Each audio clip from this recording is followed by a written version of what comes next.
GPEM é um grupo colegiado, ele não tem só uma coordenadora, e sim duas coordenadoras desde o momento em que ele se instala, né, que ele é criado, e com o convite para todas as pesquisadoras e pesquisadores que estudavam a questão da mulher.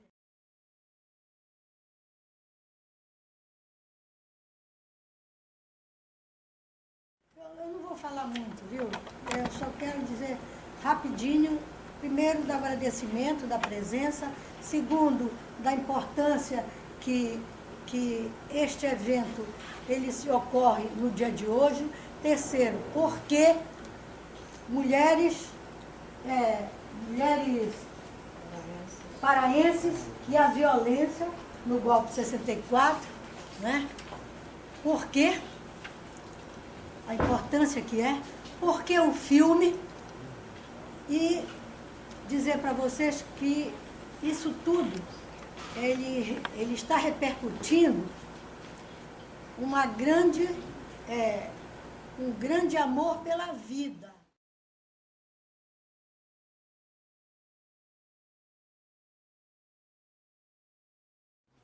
É isso que eu quero dizer, um grande amor pela vida, porque quando se instala o GPEM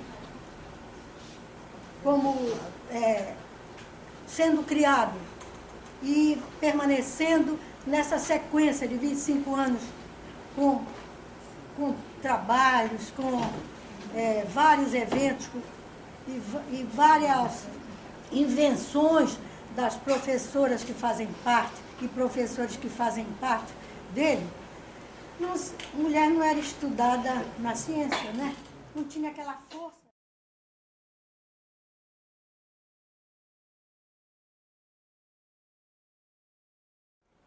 Então, eu vou falar uma palavra que a minha mãe dizia. A Vera de ter pessoas como a professora Eunice, aliás, desculpa, professora, depois eu falo para a senhora. Professora Angélica Mota Mauer, na década de 70, discutindo gênero na área antropológica, da teoria, todas as teorias. A professora Jane Beltrão, que fez o primeiro encontro, o primeiro seminário sobre mulher, região norte Brasil. Foi muito importante esse seminário, né? E nós fomos, aos poucos, juntando aquilo que se constituía nos estudos, nas várias áreas das ciências sociais. Estamos aqui com esses 25 anos. Eu quero dizer isso e agradecer às colegas. Constituímos, esse já é alguma coisa de lá, nós constituímos ao longo do processo, primeiro eram 5 linhas, depois, agora são 7 linhas de pesquisa. Está aqui, gente. Quem quiser, depois pega o nosso folder. E só dizer para vocês que nós não temos dinheiro para ficar. Agradecer, não temos dinheiro para fazer isso tudo, a não ser esse coletivo que a gente faz, né?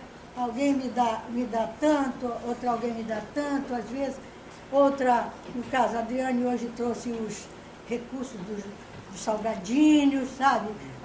Então, esses comes e bebes não existem, a não ser o nosso café e tudo mais. Então, mas o GPEM está para justamente desenvolver o que nós começamos nas atividades como objetivo.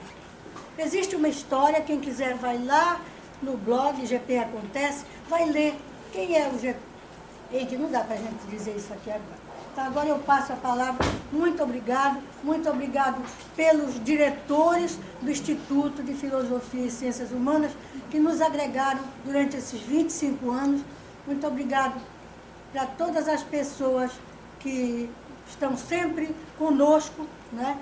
Já falei da importância que foi esse começo de visão e muito obrigado por aquilo que vocês trazem de energias para nós. Não somos só nós que demos. Vocês nos dão essa energia para dar continuidade a esses trabalhos. Então, muito obrigado para as bolsistas que ao longo desses 25 anos passaram por nós, agora estão aqui também, as novas bolsistas.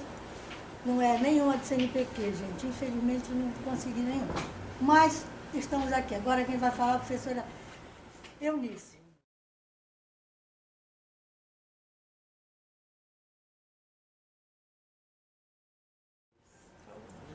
Boa tarde a todos e todas. Sejam bem-vindos e bem-vindas a este evento. Certamente é uma história longa e cheia de muitas emoções, né? E muito trabalho também. Eu estou lembrando aqui, 1994, mais ou menos no horário desse aqui, eu havia recentemente, naquele momento, concluído o mestrado sobre Eneida de Moraes, e a Luzia estava organizando também neste período o GEPEN, e eu recebi um comunicado aqui no centro na época Centro de Letras, pedindo que aquela moça, na época eu não era tão jovem quanto hoje, mas que aquela moça que havia defendido a dissertação de mestrado sobre Eneida, que me passasse um recado para eu vir a esta reunião, que era exatamente a composição do GEPEN. E eu estou lembrando aqui, mais ou menos nesse horário, eu estava aqui procurando onde era o auditório, que eu não conhecia, e encontrei, inclusive, nos corredores aqui do Instituto de Filosofia, hoje, na época Centro de Filosofia, a Maria Ângela Dincal, que também é uma parceira nossa desde essa época, e nós duas procurando onde era a sala da reunião. Encontramos, e naquele momento formava-se o GEPEN, né, com algumas discussões sobre o trabalho, como seria, enfim. E aí Luzia, que sentada mais ou menos no auditório, que me diz assim, está presente aquela moça que defendeu a dissertação sobre Eneida, e eu me apresentei. E porque também, naquele momento, o GEPEN estava sendo nominado com Eneida de Moraes, que era uma homenagem a todo o trabalho extraordinário que a Eneida deu e continua dando, porque a sua produção está se multiplicando e disseminando. E, a partir daquele momento, eu estou participando do GEPEN. Quero dizer a vocês que é uma história de 25 anos, e é certamente nessa caminhada toda há acertos, há desacertos, há dores, há alegrias, há uma série de coisas, mas, inclusive, uma coisa que sobressaiu sempre foi a agregação. Ninguém chegou aqui que ficasse sem ser acolhido. Alguns já se foram por vários motivos, outros permaneceram, outros multiplicaram os seus estudos com base no GEPEN, por aí vai toda uma história dinâmica, extraordinária, consistente, presente, apesar dos 25 anos. E que venham mais 25 anos, mais 25 anos, mais 25 anos, até a eternidade, se pudermos falar assim.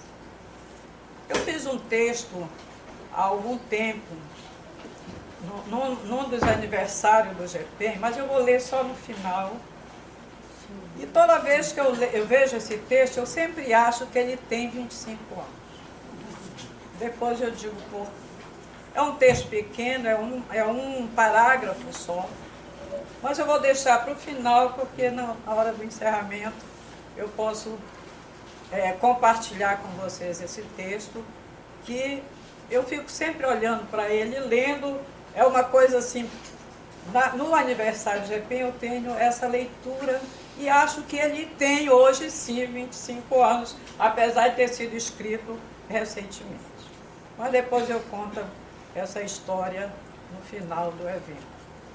Então, sejam bem-vindos que vocês possam, com certeza, compartilhar, sentir na pele, não só a emoção desse momento, mas todos os ensinamentos que, com certeza, hoje, nesta tarde, serão feitos aqui e serão multiplicados, com certeza. Muito obrigada pela atenção e venham todos, que nós estamos de braços abertos.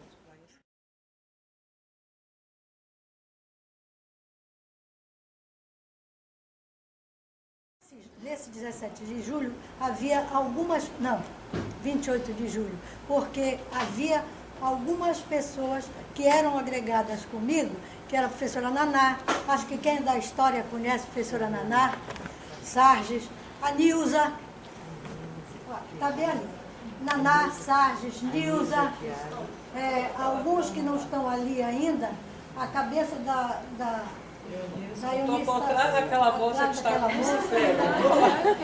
Tem também José, quem me encontrou, essa foto tem 25 anos, né? Isso, que beleza. Ela tem também José Luiz Lobato, que não está aqui, mas quem me conseguiu essa foto, naquelas alturas a gente não tinha, né, os cérebros celulares. E esse momento, nesse momento, foi muito importante porque não só nós constituímos em nível institucional, no Instituto de Filosofia, mas consideramos que o doutor Hélio Gueiros, que era o governador, iria fazer essa praça. Nós estamos aí na Praça Eneida de Moraes, que estava começando a se construir. Então, nós fomos para lá considerando, e hoje é mais do que histórico, não é isso? Porque nós estamos fora da universidade, estamos considerando que o GPEM, ele extravasou a sua condição de, vamos dizer, vamos chamar de gueto, eu não gosto muito dessa palavra, né?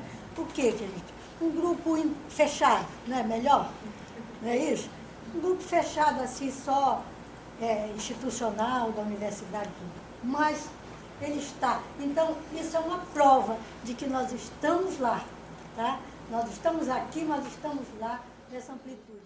Eu já agradeci, nesses 25 anos, todos os diretores que nos ajudaram com essa sala, com a presença nessa sala, que se constituiu vamos falar da mulher, está lá no GPEM, aí correm para o Instituto, correm para a sala, porque a minha presença nessa sala permanente é justamente isso. Então, nós agradecemos, nós, não só no meu nome, mas no nome de todas as associadas, que umas estão presentes, outras não estão, a todos os diretores do Centro de Filosofia, e na sua pessoa nós lhe agradecemos tudo aquilo que nós recebemos durante esse período. Então, é a sua palavra. Obrigado, boa tarde de novo. Em nome da professora Luzia, cumprimentar todas e todos aqui presentes neste evento que é um instante de comemoração, mas sem dúvida nenhuma não nos escapa, sobretudo de reflexão sobre a questão de gênero, sobre a questão da mulher, que não são as mesmas coisas, já sei, e como nós devemos tomar isso como parte constitutiva da reflexão da formação em ciências humanas, em particular, mas da cidadania em geral. Nós temos sofrido uma série de ataques recentes por exatamente estarmos cotidianamente tendo que nos defrontarmos com as noções do direito, com as condições sobre as quais as mulheres enfrentam, seja no mundo do trabalho, seja nas vidas pessoais, nas relações afetivas, e que as interpretações que são feitas sobre o fenômeno, tratando o gênero como um fenômeno social, também precisam ser mais engordadas, né? Precisam tomar mais musculatura, né? Nervo, formar um corpo muito mais rico e expressivo do conjunto de reflexões que tem sido produzido. O GEPEN tem tido uma contribuição muito significativa no nosso instituto, isso é muito rico para a formação em filosofia e ciências humanas, e nós acreditamos que também é tempo de nós aprofundarmos mais o diálogo de como os grupos, notadamente este em particular, com os PCCs, com os projetos curriculares de curso, com os programas de pós-graduação. Por que isso? Porque, em alguma medida, os grupos têm suas próprias dinâmicas, obviamente, mas nós não conseguimos perceber, a menos aqueles que estão muito entranhados nos próprios cursos, como é que se faz o diálogo entre a formação que é feita pelos grupos de pesquisa e a atividade regular do qual estão formados nos PCCs. Então esse é um salto importante que nós precisamos dar para que essas contribuições passam a ser mais visualizadas no conjunto do nosso tecido institucional. Obviamente, essa é uma discussão que não termina aqui, né? Embora um instante privilegiado, por assim dizer, para chamar a atenção em torno das questões que o grupo vem colocando na agenda, mas, sobretudo, porque é um exercício constante de nós afirmarmos um espaço para que se manifestem a diferença na igualdade social de gênero. Essa expressão é muito cara a todos nós lutamos muito para que isso seja introjetado no nosso cotidiano. As relações no próprio campo aqui de humanidades têm sido tensas, né? E é rico que assim seja, porque isso nos provoca a sair do lugar de conformismo no qual nós estamos. Nós precisamos observar desde os quadros de direção, por exemplo, os quadros de direção da instituição. Quantos são diretores da faculdade? São coordenadoras de programa, são líderes de grupos de pesquisa, ou seja, todo o processo também de partilha na gestão também precisa ser considerado como parte integrante dessa agenda.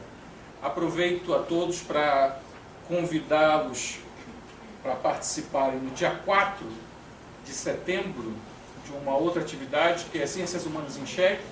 É um colóquio que nós vamos estar realizando, a professora Patrícia vai estar nos auxiliando também numa mesa, junto com um conjunto de outros colegas, que nós pretendemos fazer em 2020 um congresso internacional de humanidades, tomando a Amazônia como referência e o Instituto de Filosofia. Então esse é um pré-evento, na expectativa de que nós possamos pautar, então é bom também os grupos começarem a trabalhar e pautar esta discussão para o Congresso. Agradecer enormemente a presença de todos. Eu vou assistir um pedaço, mas também tem uma outra reunião que está me chamando daqui a pouco, das atividades. E, claro, colocando o Instituto a serviço naquilo que pudermos colaborar para fortalecer o que tem sido desenvolvido até então de trabalho aqui neste campo de reflexão. A professora Luzia tem sido um estandarte, sem dúvida, junto com outros colegas professores que formaram os alunos, mas o que é rico é isso, né? Quer dizer, eu que fui aluno das professoras Leila Mourão, Isilda, outros que foram meus alunos que eu estou vendo aqui, né? E obviamente isso nos deixa muito felizes com essa oportunidade. Um grande abraço em nome do Instituto de Filosofia e Ciências Humanas a todos. Obrigada, professor.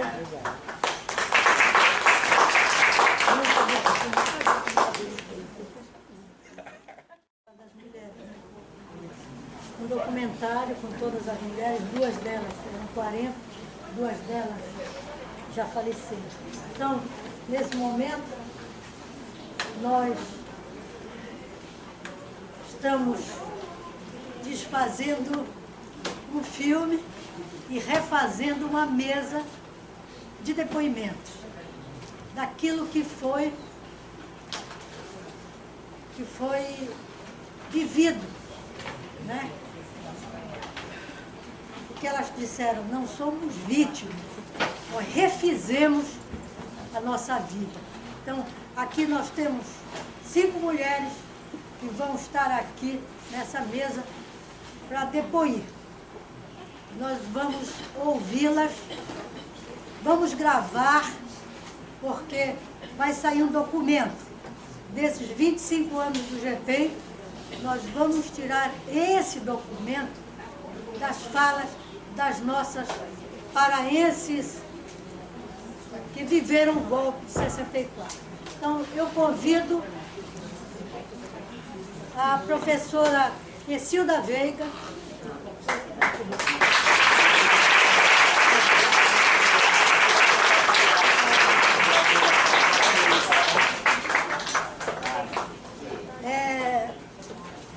convido, as duas estão fora, mas estou convidando a Eneida Guimarães, ela foi rápido ali, você já sabe o que tem que fazer. E Leila Mourão, para também participar. Convido Violeta Loureiro,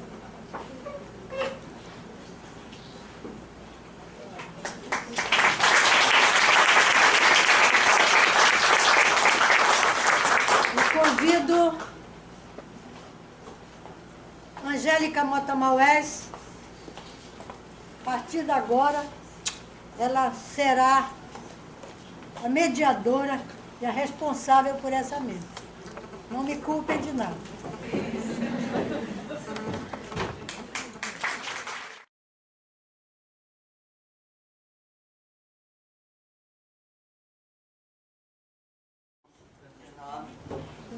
Esse filme, então, perdoe se a gente não falar direito aqui, mas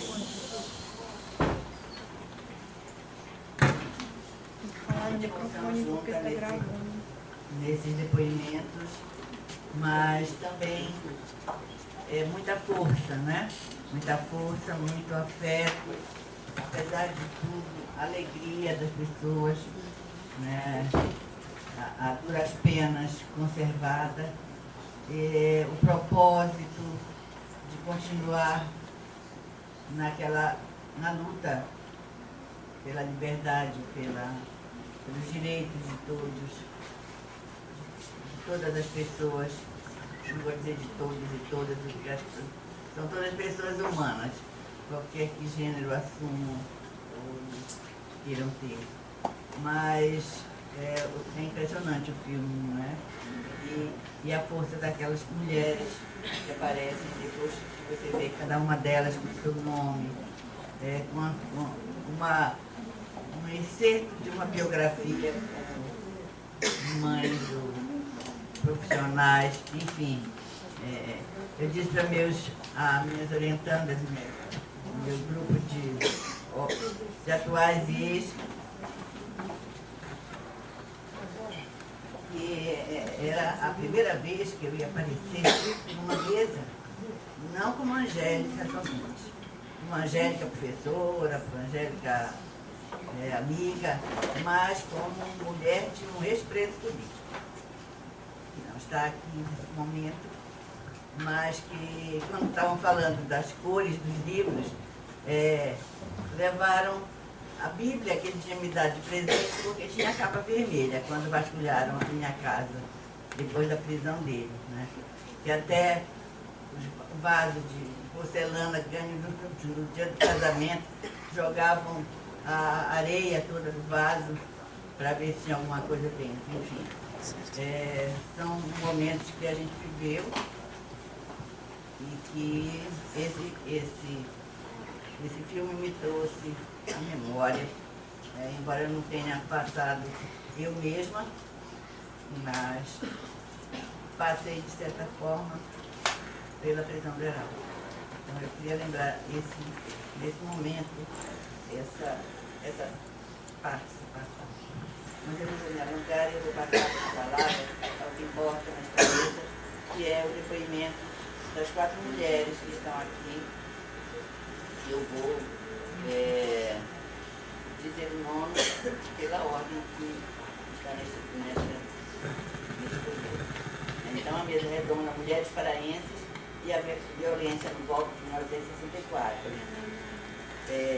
Expositoras: Priscila Mary Veiga, anistiada política, mestre em planejamento de desenvolvimento, Serunaia, UFPA. Ineida Guimarães, anistiada política, mestre em sociologia pela UFPA, Coordenação Nacional dos Direitos Humanos pela União Brasileira de Mulheres, UNB. Leila Mourão, doutora em História, UFPA, professora na mesma universidade. Violeta Loureiro, doutora em Sociologia, também da UFPA, do nosso programa que é Sociologia e Antropologia. E eu como mediadora. Então, eu vou passar a palavra pela ordem que está aqui, embora a Neida tenha falar por último, né, Neida? É isso? Só porque eu sou a única que não sou paraense. Não existe isso. Então, eu vou passar a palavra para a professora Escilda Veiga.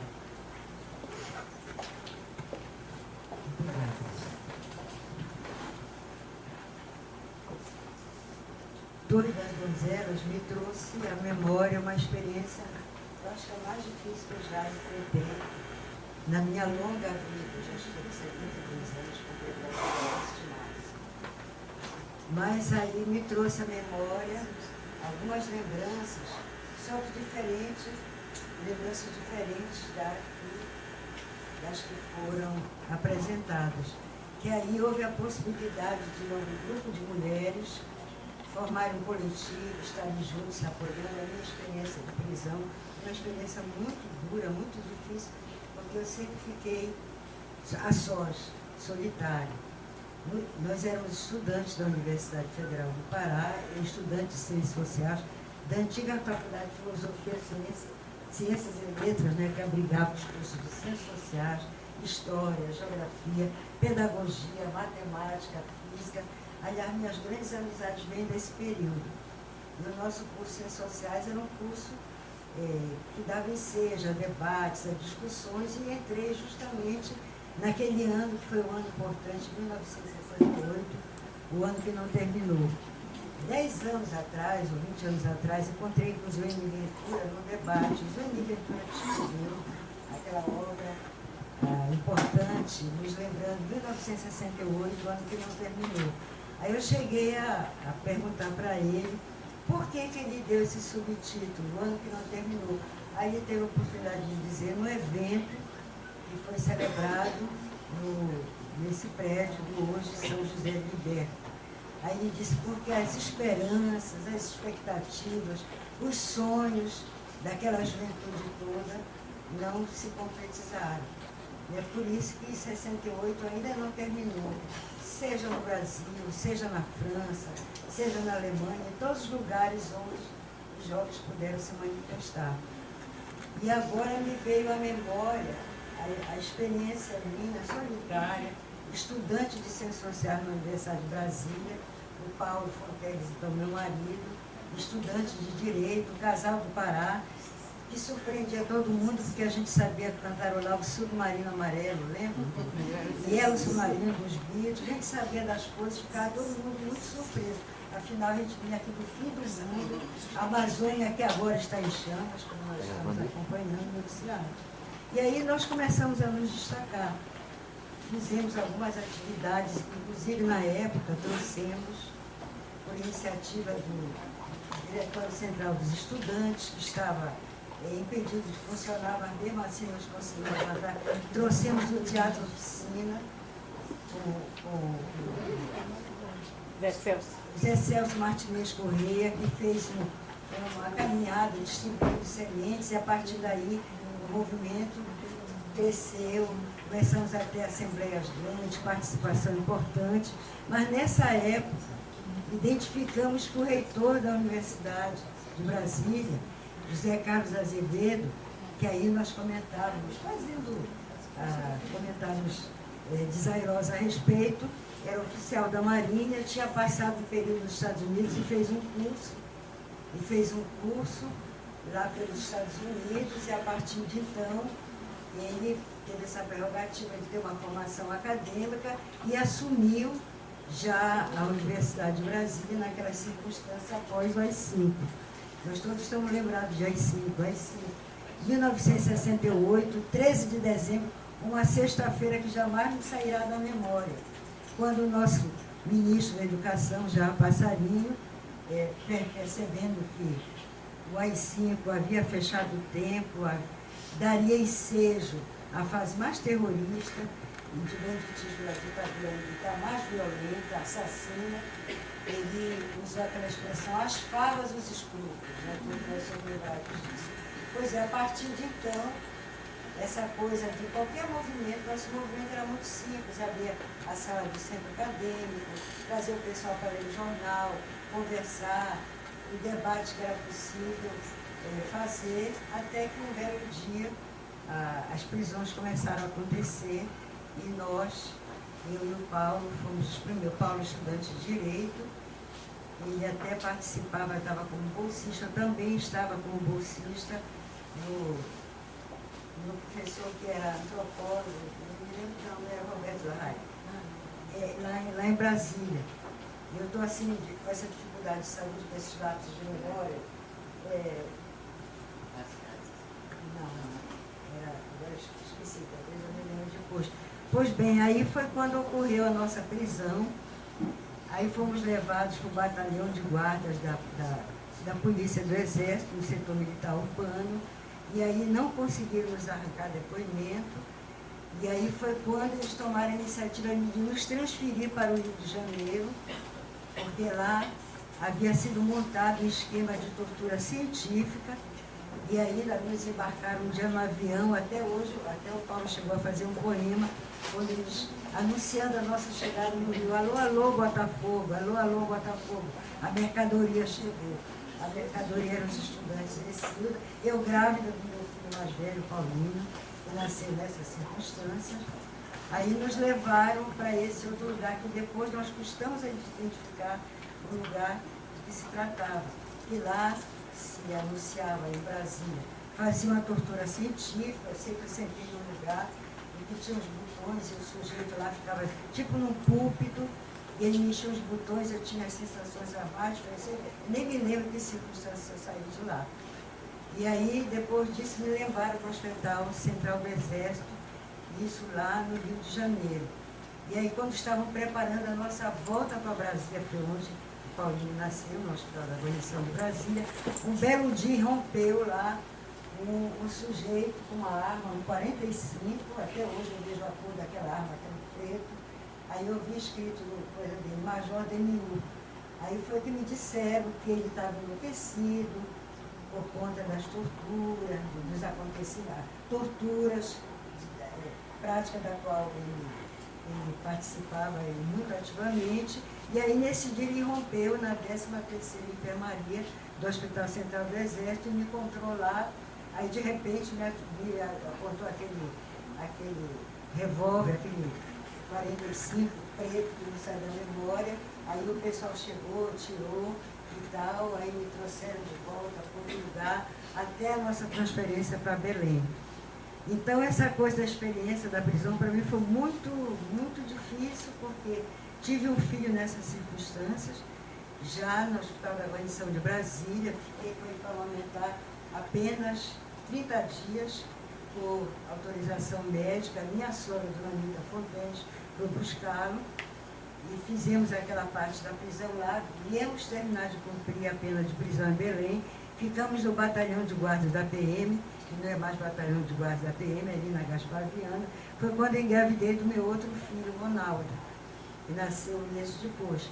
Então, para mim, essa experiência foi muito, muito difícil, porque ainda teve um episódio lá em cima, não aqui, mas lá em Brasília, no Rio, aquela história que, como eu tinha leite, eu tinha autorização para amamentar.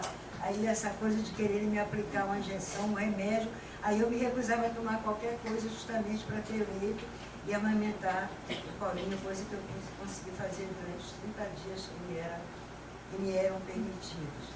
Até a volta para Belém, aí chego em Belém, aí saiu uma notícia no jornal de Belém, casal de terroristas chega a Belém e tal. Aí meu pai, que estava com problema de saúde, paciente, o doutor Almir Gabriel, do Barros Barreto, meu pai leu essa notícia, ficou muito angustiado, conseguiu permissão, né? Nessa época o presídio de São José era comandado pelo coronel Anastácio das Neves, né? E aí que ele permitiu a visita, meu pai me visitou, ficou muito angustiado em me ver no estado de abatimento, embora grávida já do outro filho, meu filho Ronaldo.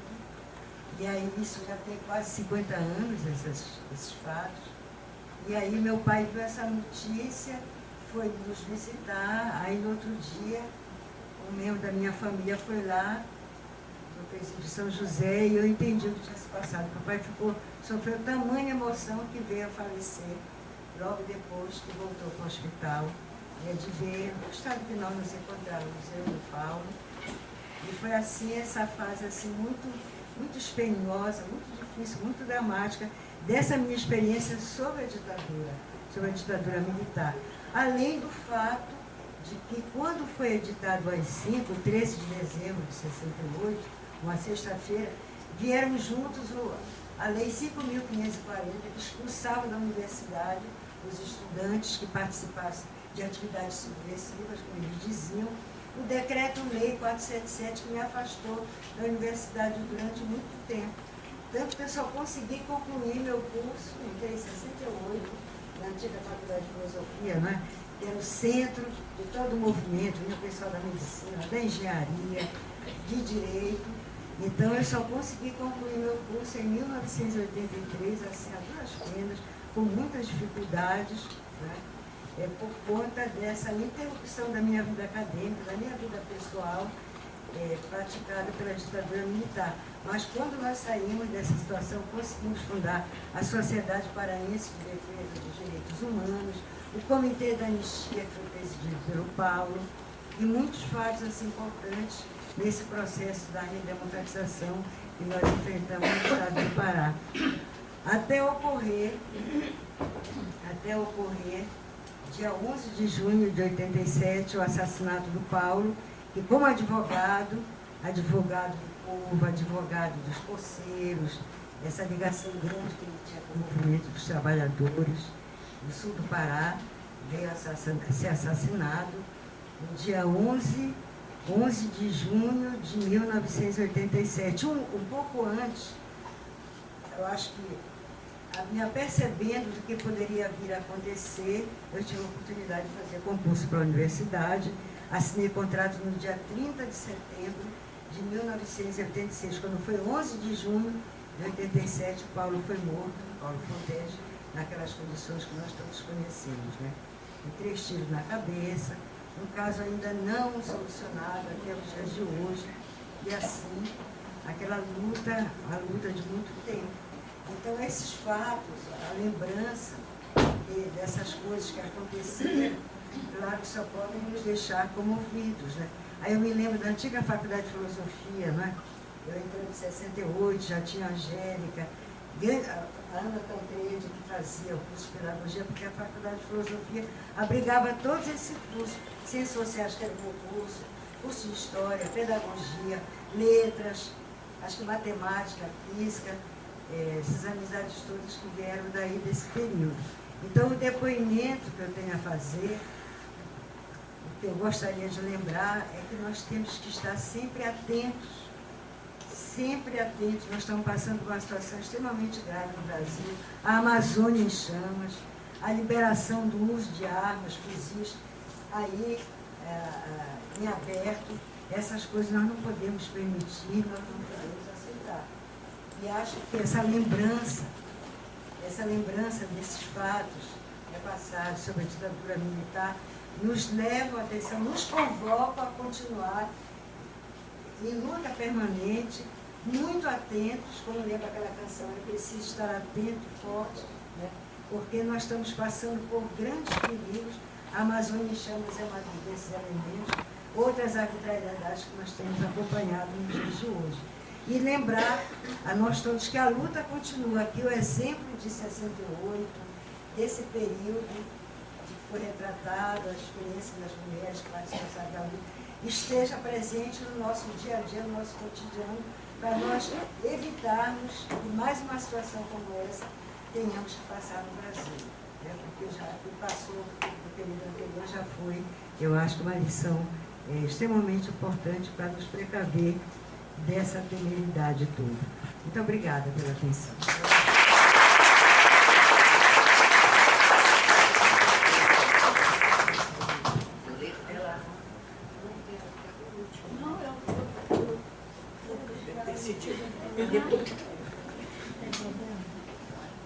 Não, eu só queria respeitar as outras, só isso. Olha, eu estou muito satisfeita que estou vendo aqui muitas pessoas que há muito tempo que eu não vejo, mas que eu conheço e que elas me conhecem também. Tá bom, falar. E eu queria agradecer a professora Luzia de ter lembrado. Na verdade, é um pouco isso mesmo, porque eu sou filha de Goiás, tive atuação no movimento estudantil, mas também não foi aqui, foi em Goiânia também, né, no presidente do DCE da Universidade Católica de Goiás.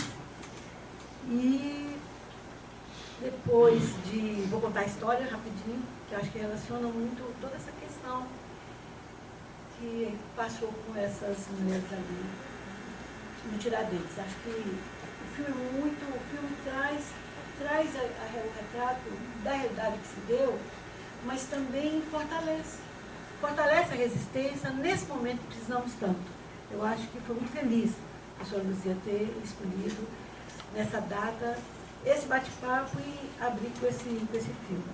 Mas a minha experiência de prisão, eu podia dizer para vocês que ela foi muito mais do ponto de vista de uma tortura psicológica, tá?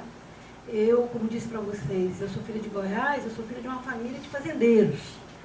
Meu pai é daqui do Pará, mas meu pai foi daqui, hein? De Altamira, que naquela época, o pedacinho que ele nasceu era São Pedro do Xingu, hoje. Mas ele saiu daqui numa circunstância que depois a gente pode contar outra hora, não sei se é agora. O Barata é que mandou que ele fosse daqui. E ele, como queria conhecer as fazendas de Goiás, foi para Goiás e lá em Goiás casou com uma fazendeira. O dote do casamento foi a fazenda que eu nasci, inclusive. Então eu quero dizer para vocês que até a década de 60, talvez, eu fui assim uma pessoa, uma mulher prendada para ser uma boa esposa, uma boa dona de casa, e até hoje eu sei tudo, né? Isso aí é um pedaço da vida.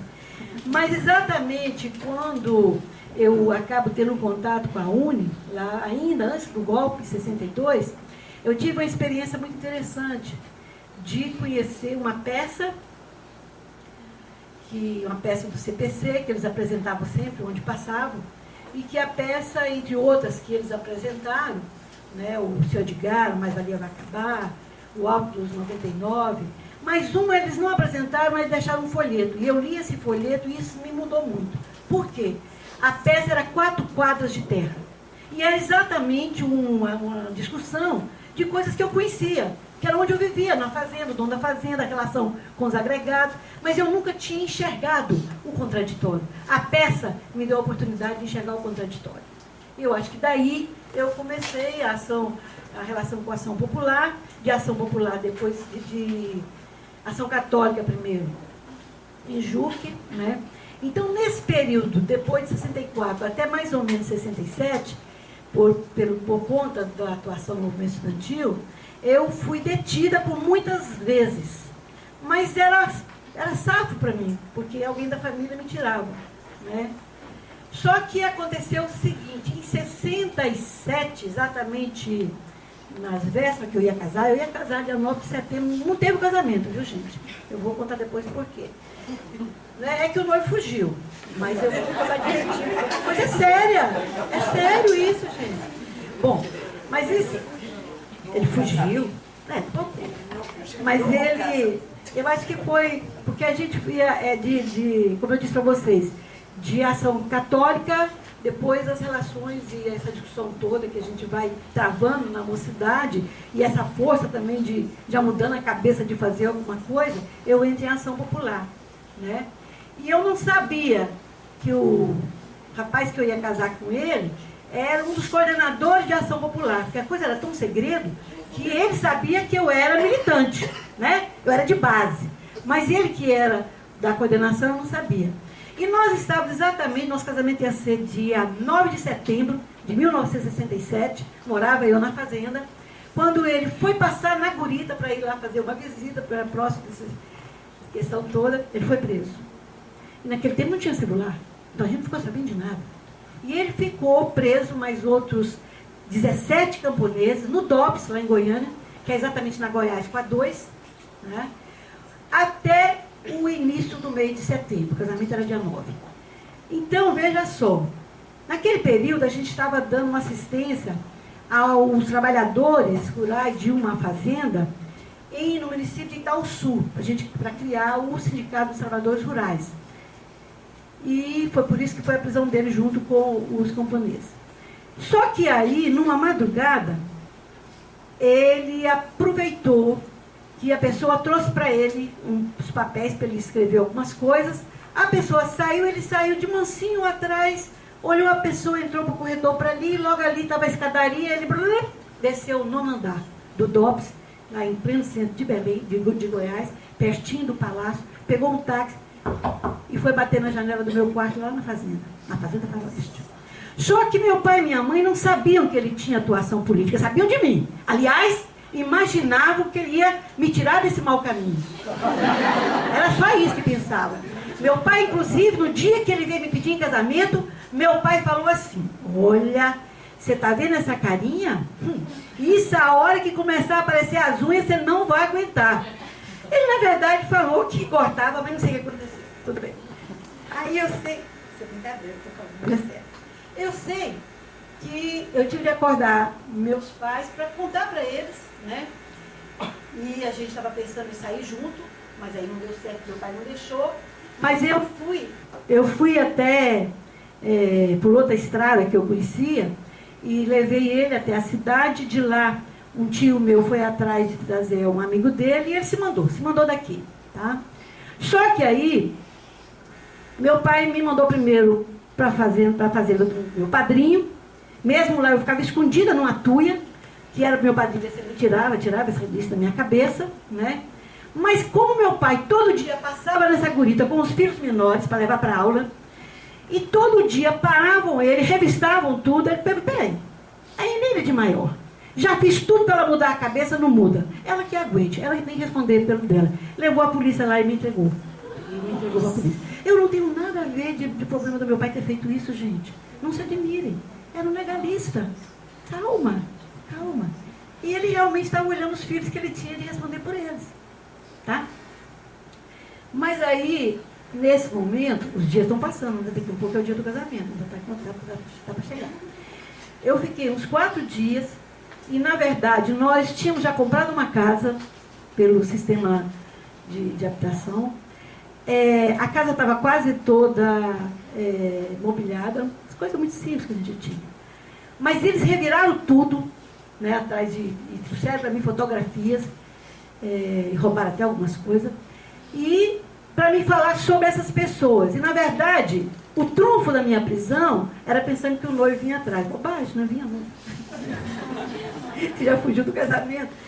Mas, e a questão era muito mais mesmo essa tortura psicológica. Olha, eu estava com 20 e poucos anos, gente. Hoje eu estou com 75. Tudo bem que alguém fuja de mim. Mas naquela hora era meio diferente, né?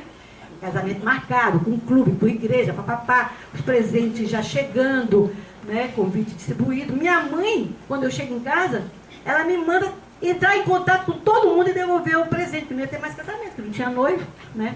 Mas acontece que esses dias, eu fiquei uns 4 dias lá, no DOPS mesmo, depois na última noite é que a gente foi para o 10º BC, que é o 10º Batalhão do Comando, né?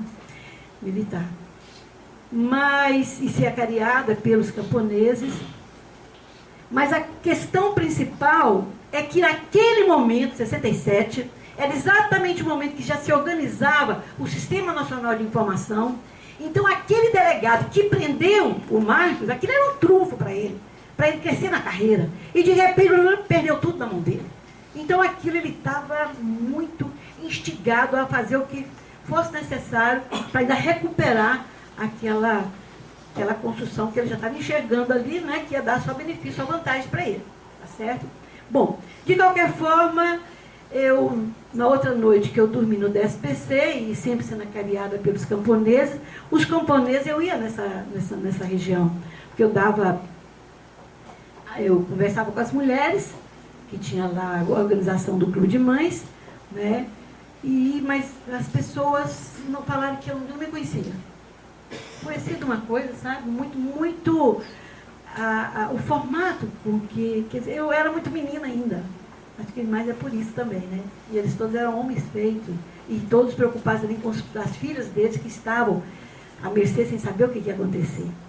Então, os pais do Marcos, que moravam em Belo Horizonte, vieram para o casamento, mas eles sabiam, porque o Marcos passou lá, só eu que não sabia, ninguém sabia, mas eles vieram para o casamento, e mostraram que estava apavorado, mas só para contar para mim que estava tudo bem, e depois as coisas se davam.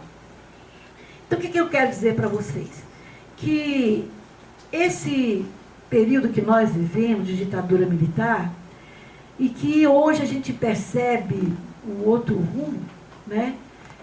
Tem diferença, é igual, mas é diferente, poderia dizer assim, não é isso? Porque a gente tem sempre que estar vendo a situação internacional, inclusive, o que está acontecendo no mundo. E se naquele tempo que só tinha a Guerra Fria, logo depois da Guerra Fria, né, dois polos de poder, a União Soviética e os Estados Unidos, o socialismo e o capitalismo, a União Soviética, os Estados Unidos fez tudo para ficar sempre com a hegemonia, para exatamente mandar, e mandou um bom tempo, né, destruiu, tudo como destruiu essa questão toda. Agora, esse ex-capitão que está hoje à frente do nosso país, está tendo um papel de capacho para atender exatamente esses ditames do imperialismo norte-americano, porque hoje nós temos multipolar, mas ele precisa de continuar no mandonismo, e aí por isso esse esfacelamento em tão pouco de muitas conquistas aqui no nosso país, caindo numa desindustrialização, caindo na queda de direito, caindo, quer dizer, a esfacelação da vida, a desumanização total. Mas veja só, eu penso que também a gente precisa um pouco de... e por isso que eu vou beber no filme também, né? Porque as mulheres que passaram também por tudo isso, traz para nós outras lições, porque uma grande maioria das pessoas, os que não ficaram presas, que viveram na clandestinidade aqui no Brasil, tiveram também experiências que deslocaram completamente do seu dia a dia, né? Do seu meio social. Eu, por exemplo, acabei de 68, quer dizer, final de 68, até a anistia 79, vivendo como camponesa. Era diferente de ser filha da dona da fazenda, viu, gente? Muito diferente, tá? Plantando arroz à meia, trabalhando na roça, levando para casa, para beber, para cozinhar, porque for, lata d'água na cabeça, lavando roupa no igarapé, catando lenha para fazer o fogo todo dia, para botar o feijão no fogo, e ao mesmo tempo também que nós estávamos numa região, considerada anteriormente pela ação popular como uma região base de guerra, de guerrilha, havia muito a influência, como alguém falou aí, da questão do Mao Tse Tung, né? Então, nós vivíamos numa situação que não era uma situação fácil. Eu me lembro, por exemplo, que quando a gente tinha um esquema, não da minha família, que a minha família era muito difícil eu ter relações, por causa do tanto das relações com o DR, com a Associação de Criadores de Cavalo de Raça, com outro tipo de coisa que ficava muito difícil. E eu era bastante responsável sobre isso, né? Mas, um dia cedo, nós estávamos em casa tomando café, e sempre tinha muita gente lá em casa, quando no esquema que a gente tinha da família do Neco, que é o Marcos Panzera, mandar notícia para ele, a notícia do falecimento da mãe dele, que estava morta, foi um negócio muito triste. E nós, naquele momento, não podíamos fazer muita coisa, porque tinha gente lá com a gente que não sabia o que a gente tinha escutado, só nós sabíamos o que a gente tinha escutado, né? Então, são momentos, assim, que a gente tinha que enfrentar as coisas, né? Queria dizer para vocês também que meu filho mais velho nasceu em 69, setembro de 69. Um pouco antes, eu estava uma baita de uma barriga, eu fiz barriga para todo lado, eu era muito magrela, muito. Hoje eu estou até mais ou menos, eu era que nem um cabide ambulante. Mas o vizinho chamou para que eu ficasse lá na casa dele, até ele buscar a parteira, a dona Joaninha, que era tão velhinha, talvez até mais que eu agora, tá? Mas era a única parteira que a gente tinha lá. E ela demorou. Enquanto isso, a senhora que estava para ter o filho foi me falando o que era para eu fazer e eu fui fazendo. Depois que arrumei tudo, desensibilizei, fiz o cordão, amarrar o cordão umbilical, desensibilizei a tesoura, essa coisa toda. Eu sentei na cama assim com ela. Eu confesso para vocês que eu não sabia que bolsa arrebentava. Não sabia disso. E eu sentada ali perto dela, quando de repente, prof, a bolsa dela arrebentou. Eu estudei em colégio de freira, tá, gente? Então não é muita coisa que eu sabia mesmo, não. Foi um maior susto. Mas eu fiz esse parto. E por isso até tornei-me parteira. E peguei muitas outras crianças depois. Mas eu fiquei tão apavorada, Luzia, que quando eu cheguei em casa, eu falei, eu não fico aqui. Não fico aqui para ter esse filho meu de jeito nenhum. Eu não tinha coragem. E no outro dia, nós fomos para Salvador, até Livramento do Brumado, em cima de um carreto de saco de arroz. Lá com aquela baita da barriga em cima do saco de arroz. Mas o que eu quero dizer? As situações que iam acontecendo. E por que a gente estava ali? Né? Olha, nós tínhamos exatamente que ter essa relação com a população. Era um lugar muito pobre. 35 anos depois eu fui lá, porque eu achei que eu tinha que dar satisfação para eles, contar que eu não chamava Isabel, meu nome era Eneide, por que eu estava lá. Então eu estive lá depois de 35 anos. Mas a gente acabou tendo laços assim, que eu diria, de muita solidariedade. E como a gente tinha que também ter momentos para discutir a questão da política, a gente tinha que existir isso, né? Aí eu inventei de fazer turmas para leitura de história, comecei a dar alfabetização para as crianças e para os adultos também, né? Fizemos gincana. Olha, cada hora era uma coisa que quando eu voltei lá agora, as coisas que eles falavam, tinha coisa que eu tinha esquecido, né? Porque a gente tem que alimentar. E a gente discutia com eles o método das contas. O que é o método das contas? Olha, a única lá, todo mundo podia plantar o feijão, mas o arroz você podia plantar só na terra dos únicos 2 donos de terra com possibilidade de irrigação. E aí nessa você plantava arroz à meia. Então você fazia todo o trabalho, aradava a terra. Essa terra, quando foi aradada, eu estava na frente puxando o boi e o Neco atrás levando o arado. A gente aradava, a gente com a estrovilha plantava a semente, a gente cuidava de tacar pino. Nos dias de irrigar, tinha de ficar a noite toda ali, 3 noites por direto. Né? Depois você cortava, batia o arroz, soprava o arroz e sacava o arroz. 10 sacos, 5 era da gente, 5 era do dono da terra. Então a gente tinha que discutir essas coisas com as pessoas. Porque as pessoas envolviam as famílias delas todas, todo mundo da família. Ficava durante aqueles tantos de meses tratando isso. Né? E ganhava o quê? Ganhava o quê? Dizendo o que se sustentava? Era novamente o outro ano plantar de novo para estar sustentando quem ficava cada vez mais rico. Quero dizer para vocês que nós saímos desse aí, porque aí chegou já 70, 72, nós nos incorporamos no Partido Comunista do Brasil. No momento de mais dureza, porque exatamente a repressão cada vez estava mais ferrenha. Lá perto da gente foi assassinado Lamarck e todos os outros assim, que a gente tinha notícia, né? Mas a gente viu que a consequência para um processo revolucionário que a gente pudesse realmente fazer uma libertação desse nosso país, tinha que ter essa guia, como a gente imaginou, e entrando para o PCdoB, né? Mas aí nós tivemos de sair de lá, exatamente em 74, com a roupa do corpo e os filhos. Deixamos tudo que nós tínhamos construído lá, por conta que quando teve a queda da guerrilha do Araguaia, como nós estávamos numa região também preparando bases de guerrilha, nós não podíamos ficar ali naquele momento, né? Depois fomos viver no Maranhão, e no Maranhão, as pessoas do partido que tinham contato com a gente, da direção, teve aquela queda da Lapa, em 76, nós ficamos mais ou menos um pouco sem muito contato, mas sempre procurando discutir com o povo, fazer esse trabalho todo. A minha preocupação maior também era que eu tomei uma decisão de ir para a clandestinidade, mas meus filhos não fizeram essa decisão, eles nasceram enquanto, né? Então eu me preocupava muito de poder fazer com que eles tivessem uma qualidade de ensino num lugar que tinha uma única sala de aula, que tinha menino de 6 anos até 14, e era lá que a gente tinha de colocar eles, mas tanto né, como eu dávamos as aulas para eles de história, de geografia, de português, de matemática, essa coisa toda. E aí, em 79, viemos para cá, para 80, início de 80, e olha, estou vendo mais gente. início de 80, e a gente... Essa coisa com a relação com a luta é algo que você tem, claro, uma perspectiva de vida. Você, como foi falado no filme, você tem tática, você tem estratégica, né? E você tem que estar vendo a correlação de força, para todo tempo estar, opa, como é que se coloca numa questão toda aí de luta, né? Eu acho que nós estamos passando uns momentos meio difíceis para o nosso país. É hilárico, né? É de uma irresponsabilidade total o que a gente tem assistido. Mas, para não completar mais, não alongar mais, eu confio muito na força do povo, e em especial nessa necessidade que talvez mais alguns estão enxergando, da unidade para a gente ter a capacidade de fazer uma luta melhor. Muito obrigada.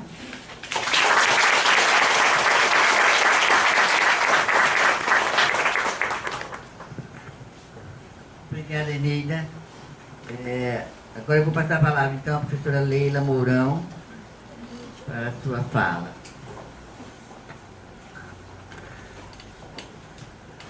Boa tarde. Boa tarde a todas e todos. Bom, a Eneida disse que não é paraense. Eu digo o seguinte, eu não nasci no Pará, mas sou paraense, de corpo e alma. Você recebeu até título de paraense. Agora eu já estou titulada. Tá bom. Eu nasci na cidade de Lavras, no sul de Minas Gerais. Não fui criada lá, fui criada parte no Vale do Jequitinhonha e parte do outro lado, nas beiras das vias do famoso Centro Mineral de Minas Gerais. Tá?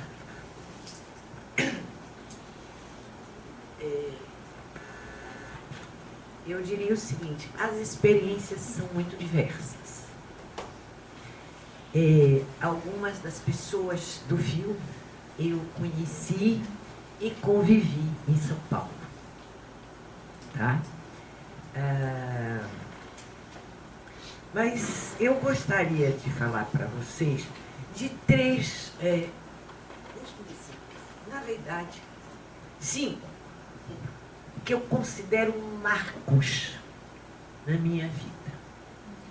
Um primeiro marco que eu gostaria de destacar é que normalmente nós, em termos das ciências, da academia, às vezes damos muito pouca importância, que é como é que pensa a juventude em geral, as mulheres em geral. E aí eu relato a minha experiência. Primeiro marco na minha vida. Eu estudava, fazia a 4ª série, estava concluindo a 4ª série, ou de conclusão, do antigo ginásio, que hoje seria o 9º ano. Amanheceu um dia, eu e mais 6 irmãos homens. Eu tive uma irmã, mas ela viveu muito pouco, então era eu e mais 6 irmãos. E 4 de nós tínhamos que ir para a aula, tudo sempre. Então, todo mundo se preparava, uniformezinho, as meninas, no meu caso, era aquela saia puxada azul, sapatinho preto, meinha branca e a gravatinha, que de acordo com o número de cianinhas, vou chamar assim, é um enfeite que a gente põe, no primeiro ano, segundo ano, terceiro ano. E eu ficava toda orgulhosa, porque a minha tinha 4. Era o final do ensino médio. E meu pai olhou para nós estávamos na mesa tomando café. Ele disse, olha, gente, eu acho que hoje não vai ter aula. Vocês já olharam a rua como está? Não. Aí nós fomos e abrimos as janelas. A cidade estava coalhada de tanques militares das mais variadas. A cidade tinha sido tomada. Uma cidade pequena, que eu acredito que naquela época devia ter entre 3.500 a 5.000 habitantes. Né? Meu pai era um militar reformado da Segunda Guerra Mundial. Aliás, foi, passou uma semana e voltou. Levou a metralhada nas pernas, teve que voltar. Era uma cena que eu até então só tinha visto nos filmes, né, de guerra, que a gente assistia. Porque na minha cidade o cinema só funcionava sexta, sábado tinha 2 sessões e domingo 2 sessões. Então, era faroeste ou filme de guerra. Raramente passava um drama ou alguma outra, né, especificidade, tipos de filmes. Né?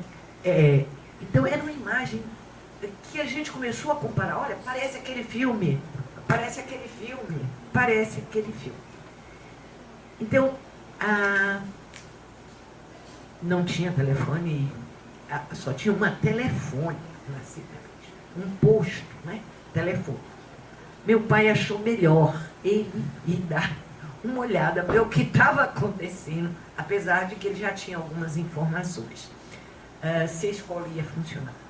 Ele voltou e disse, olha, a escola não vai funcionar, a igreja não vai funcionar, o cinema não vai funcionar, a praça de esporte não vai funcionar, e a recomendação é que todo mundo fique em casa. E quieto. Esse foi. E de fato.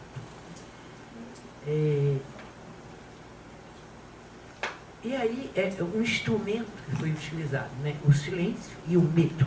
Ou o medo e o silêncio. Né? E de um certo modo, né, eu estava aqui pensando quando eu lembrava das pessoal que eu conheci, já depois encontrei quando já haviam saído da penitenciária. Quer dizer, o que significa penitenciária? A prisão, né? É uma coisa que a gente não trata, mas tem que tratar. É uma herança da Inquisição, das mais sérias, e que a gente não... Bom, só para continuar vocês. Por cerca de 3 meses, a cidade ficou paralisada, cercada, militarizada. Era uma coisa que até hoje, eu diria o seguinte, hoje ela me assombra, naquela época não, me deu muita curiosidade. É que as pessoas praticamente pararam de falar, sussurravam, essa era a verdade. Para vocês verem a catástrofe, né? E foi preso o prefeito, a Câmara Municipal, o médico, o diretor da escola, o diretor da cadeia prisão, enfim, todas as autoridades da cidade foram presos. E foi aí que eu aprendi. Todo mundo ali foi qualificado e classificado como subversivo. Não foi comunista a primeira palavra que eu ouvi. Eu ouvi, certo? Subversivo. E eu ficava imaginando, né? Sem dúvida nenhuma. Meu pai foi logo direto. Vá para o dicionário e ver o que é. Vá para o dicionário e vai ver o que é. Então, eu chamo a atenção, né? Porque o impacto, gente, as pessoas tiveram aquele seu cotidiano elementar, básico, sabe? Totalmente alterado, sabe? Mas havia um silêncio extremo do porquê. Né? Daí a prisão de todas as autoridades. Ali, por exemplo, os professores, principalmente o grupo de professores, junto com o diretor que foi preso, foi criança a vida toda em Guanhães, certo? Se formou e tal, foi fazer física, voltou. O outro professor que era de matemática também, criança, criada, junto, um pouco mais velho do que a minha geração, mas todo mundo... Como é que aquelas pessoas podiam ser subversivas? Né? Então, a gente tem que ter esse olhar também. A população, de um certo modo, eu me lembro, porque eu fazia parte dos grupos de igreja, né? Principalmente música, apesar de ser péssima em música, mas eu adorava e continuo gostando. Aí era o sofrimento dessas pessoas. Chorar porque não havia missa. Não havia as rezas, a igreja estava fechada e o padre Geraldo preso, como subversivo. Eu acho que podia chamar ele de tudo. Talvez porque a conotação que deu a cada setor, a ideia de subversivo, foi a mais variada. Por exemplo, tipo assim, o padre Geraldo era o capeta, ou a expressão do demônio na terra. Mais ou menos essa imagem. E as pessoas ficaram, após quase 3 meses, retornou às atividades das aulas. Tá? E com uma mudança muito radical dos professores. Por exemplo, a grande maioria dos professores que entraram para ministrar eram franceses e ingleses que falavam muito bem o português. Tá? Que entraram para dar aula. Interessante, 90% deles eram anglicanos. Anglicanos, ou seja, evangélicos. Naquele período. Então são coisas que está tendo. Né? Naquele momento, a gente teve muita curiosidade, essa coisa toda. Mas, enfim, quando chegou um limite, e começou a resistência. As mulheres faziam as rezas na sua casa e convidavam a vizinhança e viravam uma farra de rezas. Né? Foi as reações, e foi, os jovens iam bater bola, sabe, no meio da rua, quase todas as ruas, né? Eles arranjavam o campinho, aquela coisa, deu-se, a retomada foi sendo forçada, né? Inclusive pelos estudantes. E a minha primeira passeata, né? Aonde nós resolvemos, né? Por umas repressões internas a estudante, porque um dia eu conto para vocês, a uma colega, aliás, minha xará, nós fizemos um movimento, e isso eu aprendi com um nativo da terra, da época, que nós chamamos índio. Eu tinha um colega, né, que a gente chamava Francisco, a gente chamava de Chico, uma pessoa, um colega nosso foi mandado para, foi para a Secretaria de Suspenso, e nós ficamos todos em fila, porque a gente defendeu o colega, achou injusta a punição, tanto um quanto os meninos, quanto as meninas. E ele resolveu nos ensinar, tá? Uma tática, um pequeno coisa. Fazer o som de enxame de abelha. Como a região, inclusive, geralmente passava, a gente não ficou nem professor, nem aluno, nem funcionário na escola. Tá? E o que nós fizemos? Saiu um grupo mais aguerrido, não me perguntem, porque eu não sei, mas eu estava lá, entre os mais aguerridos. Mais ou menos o que? Uns 100, 300, de 100 a 300 estudantes, gritando abaixo a ditadura, no ano de 1964. Uma das lideranças era essa garota, minha xará, que foi suspensa, inclusive. E muito tempo eu não conseguia me lembrar disto. Tá? Já por volta de setembro, grande parte daquela polícia armada foi retirada, ainda ficaram alguns, né? Por quê? Porque a região toda foi decretada área de segurança nacional posteriormente. Era o caminho, né, para a região de Patinhos, Minas, o famoso Vale do Minério.